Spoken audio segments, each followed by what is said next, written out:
টাঙ্কি fitting করলেই পানি আসবে, কিন্তু টাঙ্কিটা আপনি কিভাবে ফিটিং করতেছেন এটা হলো আপনার বিষয়। দেখেন, বাড়িওয়ালাকে খারাপ কোয়ালিটির কাজ না করে সবসময় চেষ্টা করবেন 2 টাকা বেশি নিয়ে হলেও ভালো কাজ দেওয়ার।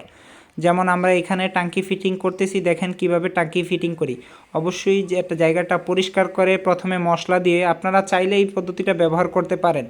এটার জন্য অবশ্যই বাড়িওয়ালাদের থেকে আগে বাজেট বলে নেবেন, কেননা এই কাজের জন্য অনেকটা সময় ব্যয় হয়ে থাকে একটা মিস্ত্রির। আর দেখেন আলহামদুলিল্লাহ এই কাজটা কেমন হয়। চাইলে আপনারা ভবন মালিকরাও আপনাদের কাজগুলোতে এভাবে মিস্ত্রিদেরকে দিয়ে কাজটা করিয়ে নিতে পারেন।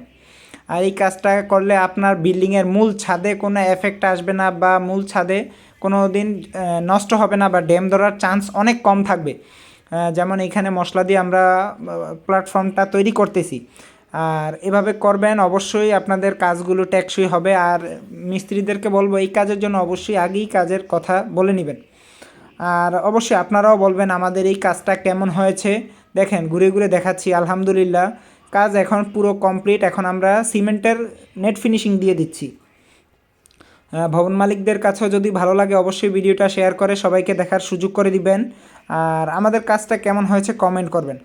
আর এভাবে করলে আপনাদের ট্যাঙ্কির স্ল্যাবটা কিন্তু সুন্দর এবং টেকসই হবে, এবং আপনার ভবনের মূল ছাদটা এবং কাজটি হবে টেকসই। মাশাআল্লাহ দেখেন কত সুন্দর হয়েছে।